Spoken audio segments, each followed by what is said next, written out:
Hey guys, welcome back to my channel. और आज की वीडियो में गाइस हम लोग डिस्कस करने वाले हैं बोरोइंग कॉस्ट, जो कि हमारा AS16 है। तो चलो वीडियो को स्टार्ट करते हैं। Let's get started. Guys, borrowing cost मतलब क्या होता है?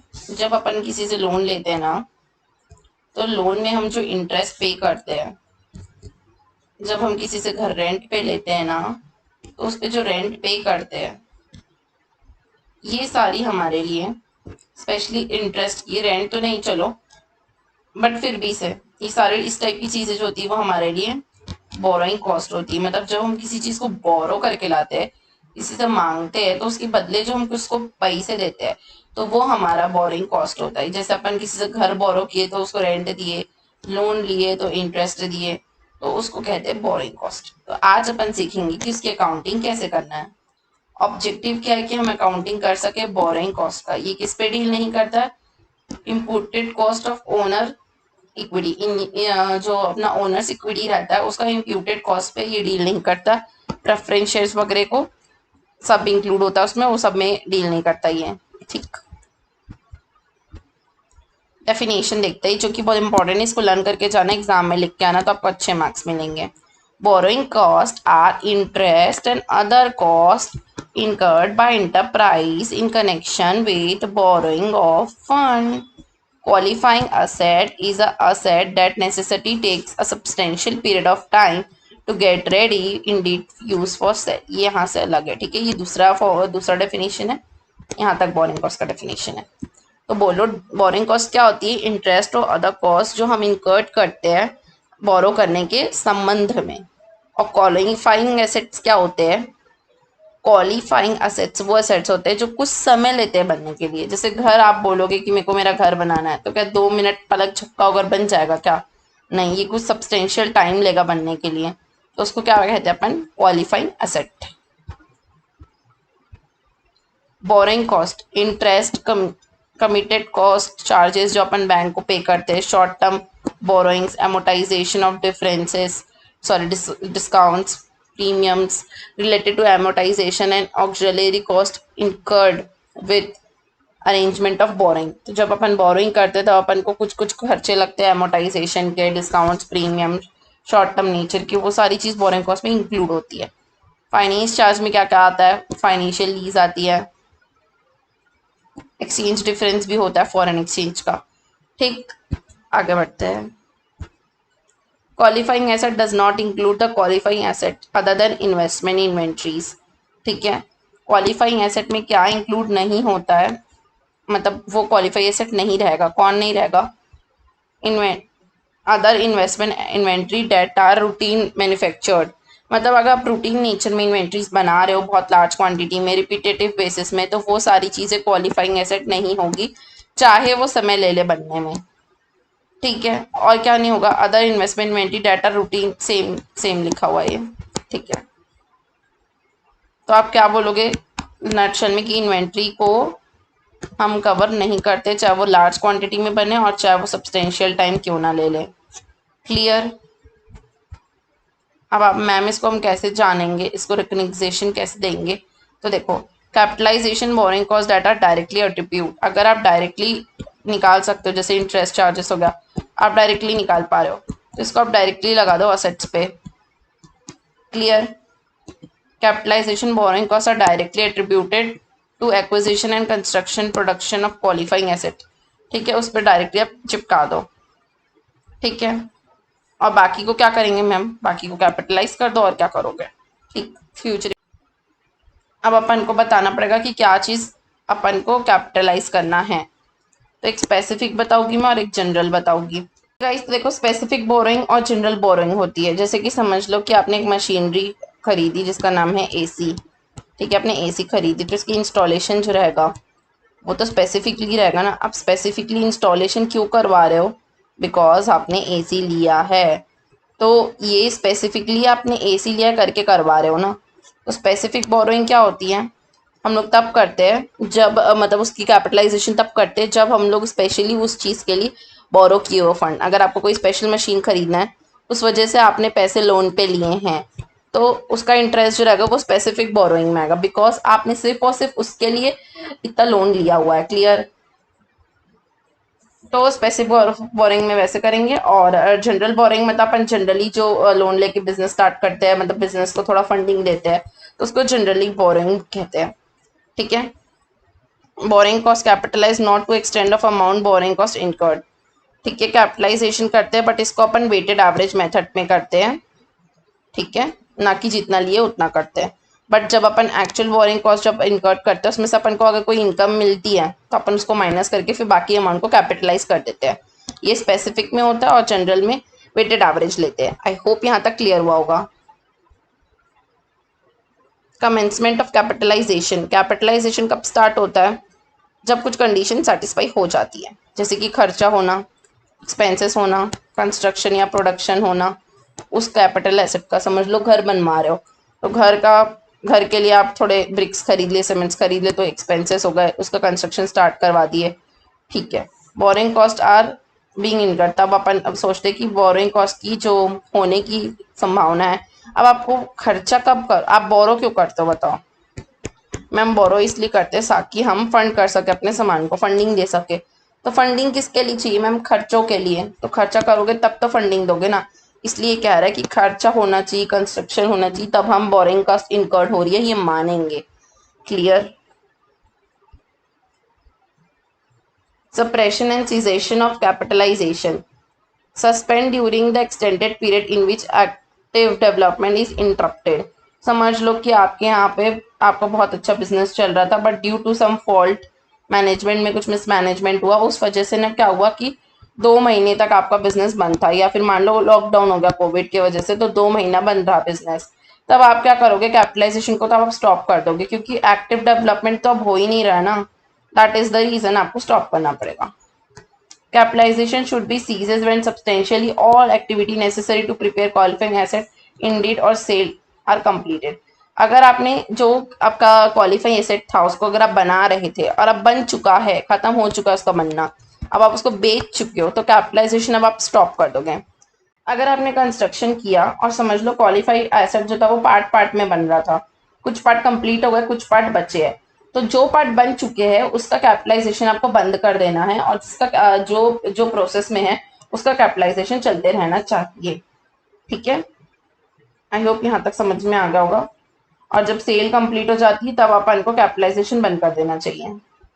AS16 borrowing cost. Borrowing cost क्या होती है? इंटरेस्ट या अदर कॉस्ट जो कि इंटरप्राइज यूज करती है, इनकर्ट करती है जब अपन बोरो करते हैं फंड को। क्वालिफाई एसेट क्या होते हैं? जो सब्सटेंशियल टाइम लेते हैं बनने में। एग्जाम्पल देख लो, फिक्स एसेट्स हो सकते हैं जो टेंजिबल हो या इंटेंजिबल हो, इन्वेस्टमेंट हो सकता है, इन्वेंट्री हो सकता है जो कि सब्सटेंशियल पीरियड ले बनने में। ठीक है,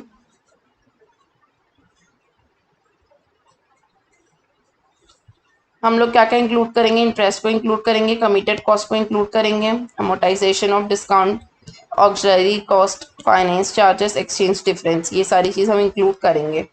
ठीक है, ये हमने डिस्कस कर चुका ऑलरेडी अपने नोट से। ठीक है, एक्चुअल बोरिंग कॉस्ट जो रहती है वही अपन जो पीरियड में करते हैं, माइनस अगर कोई इनकम कमाते तो उसको माइनस करने के बाद जो भी अमाउंट आता है उसको अपन कैपिटलाइज कर देते हैं। समझ लो कि आप 100 रुपये का खर्चा किया, 10 रुपये कमाए, तो 90 रुपये आप क्या करोगे? कैपिटलाइज कर दोगे। बोरिंग कॉस्ट को हम जनरली क्या करते हैं? या तो कैपिटलाइज कर देते हैं या तो पीएल में चार्ज कर देते हैं। बोरिंग कॉस्ट जो कैपिटलाइज होती है वो कॉस्ट ऑफ जो भी अपना कॉस्ट अगर क्वालिफाई एसेट उसमें ऐड हो जाती है। ठीक है, उसके इकोनॉमिकल बेनिफिट के पीरियड के हिसाब से, अगर 10 साल होने वाली तो 10 साल के हिसाब से अपन ऐड करते जाते हैं। Capitalization on other hand reflect the total investment in asset. जो भी इन्वेस्टमेंट हुआ है टोटल उसको अपन दिखाते हैं। नोशनल इंटरेस्ट अलाउड नहीं हम लोग कैपिटलाइज करें। क्वालिफाई एसेट जो होते हैं वो सब्सटेंशियल टाइम लेते हैं बनने में, जो कि 12 महीने से यूजुअली ज़्यादा होता है। ठीक है, कैपिटलाइजेशन जो रहता है वो सस्पेंड भी हो सकता है कुछ समय के लिए अगर इंटरप्ट होता है, जैसे कि लॉकडाउन वगैरह होता है तब। कैपिटलाइजेशन सीज भी हो सकता है अगर हमारा सेल कंप्लीट हो जाए तब।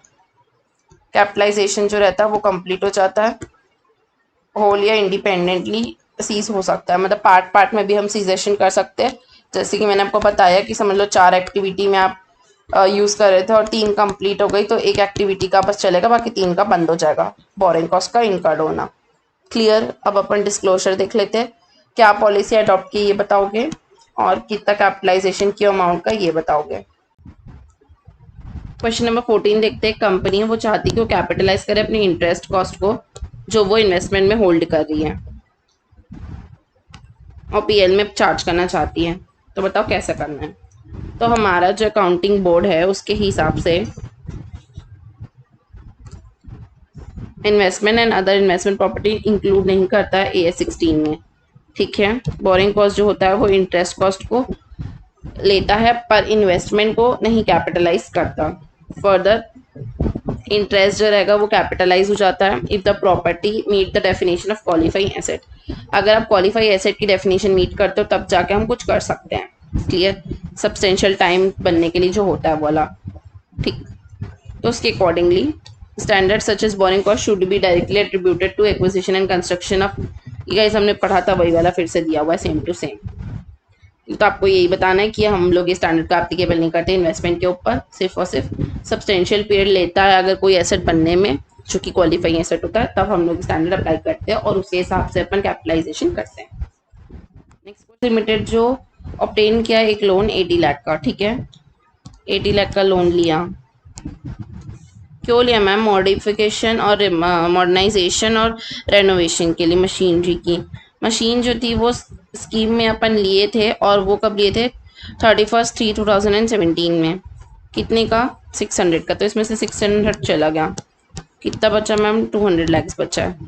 80 लाख जो था has been advance to supplier for additional asset and balance 1,20,000 has been utilize for working capital. तो इसका हिसाब दे दिया। 80 लाख सप्लायर में चला गया और 120 लाख वर्किंग कैपिटल में चला गया।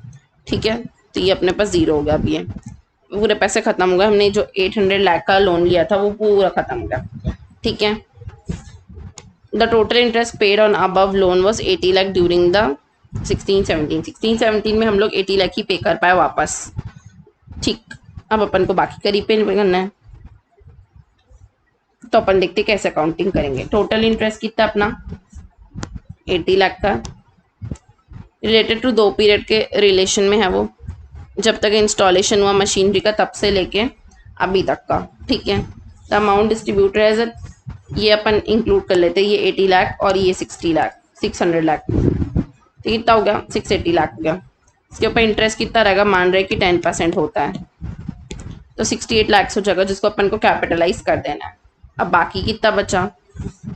टोटल 800 लैक्स पे। अगर 10% के हिसाब से इंटरेस्ट पे करना था तो पे करना था 80 में से रिपेमेंट हो गया। क्लियर, तो फिर 68 चला गया अगर, तो कितना बचा? 12 लाख बचा। तो जो 12 लाख है वो क्या हो जाएगा? एक्सपेंसेस। क्लियर, आई होप यहाँ तक समझ में आ गया होगा आपको। अब नेक्स्ट क्वेश्चन देखते हैं। क्वेश्चन नंबर 16 में हैप्पी लिमिटेड जो वो लोन लिया $10 का स्पेसिफिक प्रोजेक्ट के लिए। 10% इंटरेस्ट रेट है एनुअली। ठीक है, एक्सचेंज रेट कितना था? 65 था उस समय। बाद में ईयर एंड में 68 हो गया और इंटरेस्ट रेट बाद में कितना हो गया? 15% हो गया लोकल करेंसी का। तो हमको बताना है कि कैसे अकाउंटिंग करना है। तो सबसे पहले तो इंटरेस्ट कितना वो कैलकुलेट करेंगे। आपने $10 लिया है 68 के हिसाब से, जिसमें आप 10% का इंटरेस्ट देने वाले हो। तो ये कितना हो गया? 68 लाख हो गया। लाइबिलिटी इंक्रीज हो गई एक्सचेंज रेट की वजह से।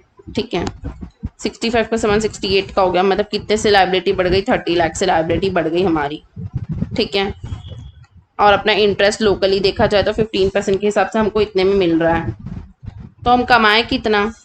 हमारा लोकल में हम जब लोन दिए तो इतना कमाएं, वहाँ से जो लोन का रीपेमेंट किए उसमें इतना रीपे कर दिए, तो अभी हमारे पास कमाई इतनी की हुई है। ये हमारी अर्निंग है। ठीक है, बट ये लोकल करेंसी में है, रुपीज़ में है ना।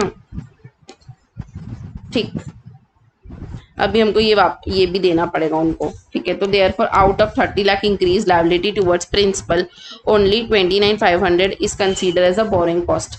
अभी आपके पास लायबिलिटी रिपेमेंट इतनी बची है और हमने कमाया इतना है, तो सोचो इसके बीच का डिफरेंस जो था उसका क्या। तो इतने को ही हम बोरिंग कॉस्ट मानेंगे। टोटल बोरिंग कॉस्ट कितनी होगी? 97,50,000 होगी। ठीक है, जिसमें अपन इसको फॉरेन करेंसी बोरिंग मानेंगे। ठीक है, तो अपन इसके बीच का जो डिफरेंस रहेगा 50,000 का वो अपन AS 11 के हिसाब से अकाउंटिंग करेंगे। The effect of change in foreign exchange rate के हिसाब से, ठीक है। बाकी बोरिंग कॉस्ट सिर्फ इतना ही होगा, ये यहाँ पे लिखा हुआ आप लोग पढ़ लीजिएगा। आई होप आपको क्लियर हो गया होगा। नेक्स्ट क्वेश्चन है 2 करोड़ का आपने फैक्ट्री शेड लिया, परचेज किया मशीनरी 1.5 करोड़ का, वर्किंग कैपिटल 1 करोड़ का था, एक ट्रक खरीदा 50 लाख का, टोटल आपको 5 करोड़ का ब्रेकअप दिया हुआ है। कंस्ट्रक्शन हुआ शेड का, कंप्लीट हो गया और मशीनरी भी इंस्टॉल हो गई। ट्रक जो है वो रिसीव नहीं हुआ है हम लोग को अभी तक। टोटल इंटरेस्ट 90 लाख का आया है। आपको पूछ रहे कैसे करना है, तो ध्यान से देखो। अकाउंटिंग स्टैंडर्ड 16 के हिसाब से बोरिंग कॉस्ट को अपन को कैपिटलाइज करना रहता है, ठीक है। क्वालिफाइंग एसेट्स में 5 करोड़ जो था वो बोरो हुआ बैंक से अलग अलग पर्पस के लिए, ठीक है। तो अपन को सबसे पहले देखना है कि इसमें से क्वालिफाइंग एसेट कौन से और कौन से नहीं है, ठीक है। Borrowing cost to the construction factory shed should only be capitalize, ये सिर्फ और सिर्फ क्वालिफाइंग एसेट है, उसके अलावा कोई क्वालिफाइंग एसेट है ही नहीं, क्योंकि वो लोग 1 साल से कम के पीरियड में काम हो जा रहा है। क्वालिफाइंग एसेट सब्सटेंशियल टाइम लेते हैं, तो यहाँ पे अपन को दिया हुआ है ना कि सब्सटेंशियल टाइम नहीं लिया इन्होंने, इस वजह से हम लोग क्या करेंगे, सिर्फ और सिर्फ फर्स्ट वाले को ही क्वालिफाइंग एसेट मानेंगे और उसके अकॉर्डिंगली 2 करोड़ जो हमारा क्वालिफाइंग एसेट में गया टोटल 5 करोड़ में से, ठीक है, और 90 लाख जो था हमारा इंटरेस्ट था, तो उसको अपन एमोटाइज कर देंगे 36 लाख आ जाएगा हमारा कैपिटलाइजेशन। अब 90 लाख मैम हमारा इंटरेस्ट था, जिसमें से आप 36 को कैपिटलाइज कर दे, तो बाकी का जो 54 लाख है उसका क्या करेंगे, तो वो जाएगा पीएल अकाउंट में, ठीक है। तो इसी के साथ गाइस ये वीडियो यहीं पे एंड होती होगी। अगर वीडियो अच्छी लगी होगी तो प्लीज़ लाइक कर देना, बहुत अच्छी लगी तो प्लीज़ सब्सक्राइब कर देना, अपने सारे फ्रेंड्स के साथ शेयर कर देना। Thank you so much for watching this video. Bye bye guys.